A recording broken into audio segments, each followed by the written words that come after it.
বিসমিল্লাহির রহমানির রহিম। আসসালামু আলাইকুম। বিরিয়ানি এমন একটা খাবার, ছোট থেকে বড় সবাই কিন্তু আমরা এটা খুবই পছন্দ করি। তবে এই বিরিয়ানি রান্না করাটা অনেকের কাছেই ঝামেলা মনে হয়। তো আজকে আমি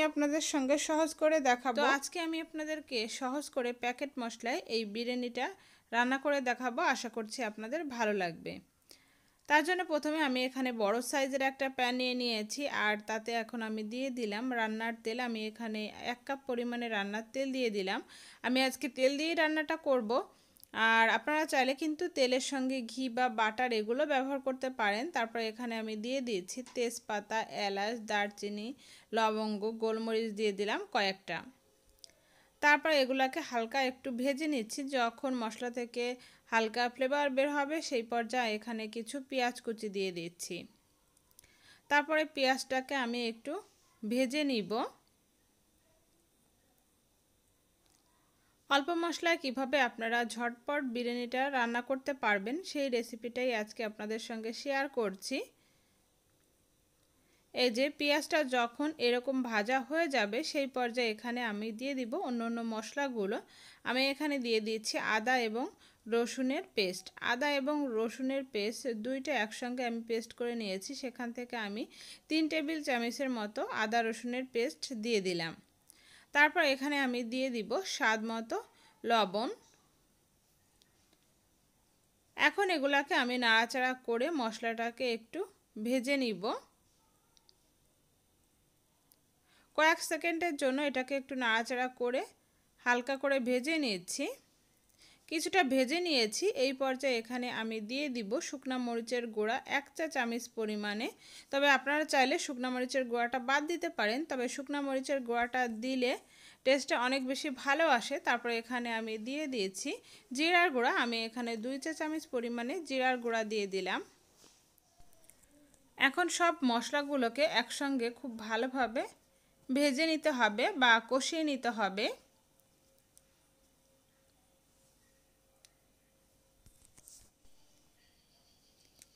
মশলাটা যখন ভালোভাবে কষানো হয়ে যাবে সেই পর্যায়ে এখানে আমরা গোশটা দিয়ে দিলাম। গোশ দিয়ে খুব ভালোভাবে নাড়াচাড়া করে গোশটাকে ভালোভাবে মশলার সঙ্গে কষিয়ে নিতে হবে।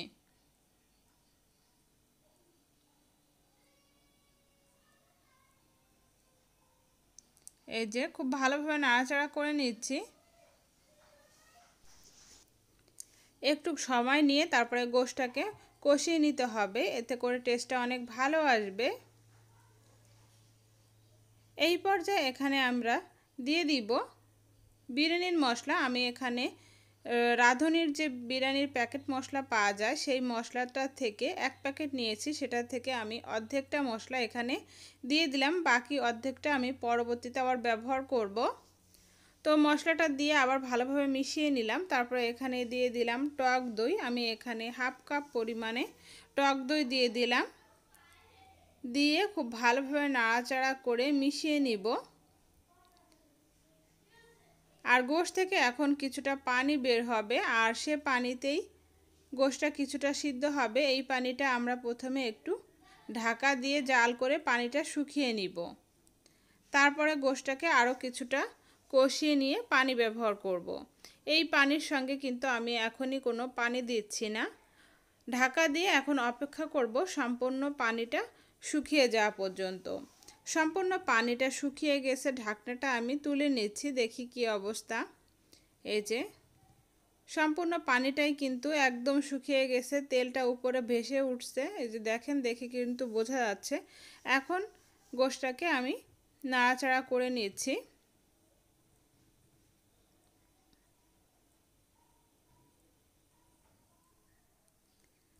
পানিটা একদমই শুকিয়ে গেছে, আর গোশটাকে আমি আরও কিছু সময় খুব ভালোভাবে নাড়াচাড়া করে নিয়েছি। দেখুন গোশের কালার কিন্তু চেঞ্জ হয়ে গেছে। এই পর্যায়ে আমি এখানে দিয়ে দিব গরম পানি। আমি এখানে ফুটন্ত গরম পানি দিয়ে দিচ্ছি। গরম পানি দিয়ে দিলে গোশটা খুব দ্রুতই সিদ্ধ হয়ে যায়। এই যে গোশটা সিদ্ধ হতে যতটা পানির প্রয়োজন আমি ঠিক ততটা পানি এখানে দিয়ে দিলাম। পানি দিয়ে এটাকে ঢাকা দিয়ে আমি জাল করে নিব। তাহলে ফিরে আসছি সম্পূর্ণ পানি শুকিয়ে যাওয়ার পরে। দেখি কি অবস্থা। এই যে পানিটা একদম শুকিয়ে গেছে। চাইলে কিন্তু এখানে আপনারা 2-1টা আলু ব্যবহার করতে পারেন, তবে আমি আলু দিচ্ছি না। এখন এই পর্যায়ে এখানে আমি দিয়ে দিব পোলাওর চাল। আমি পোলাওর চালটাকে আগে থেকে ধুয়ে তারপরে পানি ঝরিয়ে রেখেছিলাম। এখন সেই চালটা দিয়ে দিলাম। চাল দিয়ে খুব ভালোভাবে নাড়াচাড়া করে কয়েক মিনিটের মতো খুব ভালোভাবে আমরা চালটাকে কষিয়ে নিব। চালটা যত ভালো ঝরঝরা হবে আপনাদের বিরিয়ানিটাও কিন্তু তত বেশি ঝরঝরা হবে। আবার আপনারা চাইলে কিন্তু আলাদা কোনো পাত্রে পোলাও চালগুলোকে ভেজে তারপরে গোশের সঙ্গে মিক্স করে নিতে পারেন। তো আমি এখানে একবারেই দিয়ে দিচ্ছি, একদম ঝামেলা ছাড়াই যেভাবে আপনারা বাসায় করতে পারবেন, ঝটপট সহজেই চাইলে এইভাবে করে নেওয়া যায়। তো সেভাবেই আমি আপনাদের সঙ্গে শেয়ার করছি। আমি বাসায় সাধারণত যেভাবে করে থাকি সেটাই আপনাদের সঙ্গে শেয়ার করছি আর কি।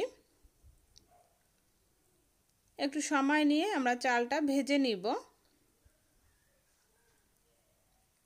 আর পোলাও চালটা খুব সুন্দরভাবে ভাজা হয়ে গেলে কিন্তু এই চাউলের কালারটা চেঞ্জ হয়ে যায়, একদম এরকম সাদা সাদা হয়ে যায়। এখন এখানে আমি দিয়ে দিব পরিমাণ মতো পানি, আর এখানেও আমি ফুটন্ত গরম পানিটা ব্যবহার করলাম। এতে করে বিরিয়ানিটা অনেক বেশি ঝরঝরা হবে, একটার সঙ্গে আর একটা গায়ে গায়ে লেগে যাবে না। আপনারা যে পরিমাণে চাউল নেবেন তার ডাবল পরিমাণে পানি দিয়ে দিবেন।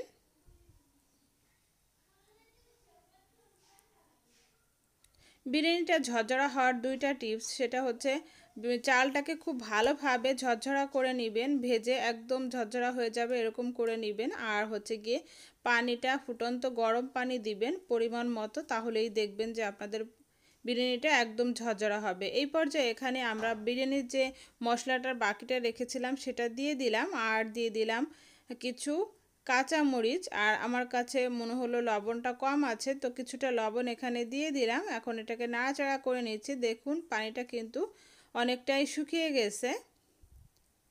এই যে ভালোভাবে আবার নাড়াচাড়া করে নিলাম।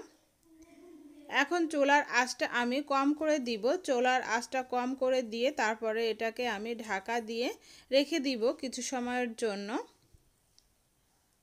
সম্পূর্ণ পানিটা যখন শুকিয়ে যাবে তখন আমি ঢাকনাটা খুলে নিচ্ছি। এই যে দেখুন পানিটা কিন্তু একদম শুকিয়ে গেছে। এই পর্যায়ে এখানে আমি দিয়ে দিচ্ছি কিছুটা পেঁয়াজ বেরেস্তা। এই যে, আর এই পেঁয়াজ বেরেস্তাটা আমি বাসায় করে নিয়েছি। পোলাও চালটা কিন্তু একদম ফুটে যায়নি বা সিদ্ধ হয়ে যায়নি, এখনও এটা সিদ্ধ হতে বাকি আছে, আরও কিছুটা সময় লাগবে। এই যে খুব ভালোভাবে নাড়াচাড়া করে বেরেস্তাটাকে মিশিয়ে নিতে হবে। আর এই পর্যায়ে আপনারা লবণটা বা চেক করে দেখতে পারেন, যদি মনে হয় লবণ কম আছে এই পর্যায়ে লবণ কিছুটা দিয়ে দিতে পারেন।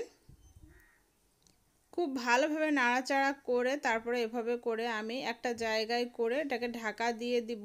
ঢাকা দিয়ে আমি এটাকে দমে রাখবো 10 মিনিটের মতো। এটাকে দমে রাখলেই কিন্তু এটা হয়ে যাবে। 10 মিনিট পরে তারপরে আমি আপনাদেরকে এটা পরিবেশন করে দেখাচ্ছি যে ঠিক কেমন হবে।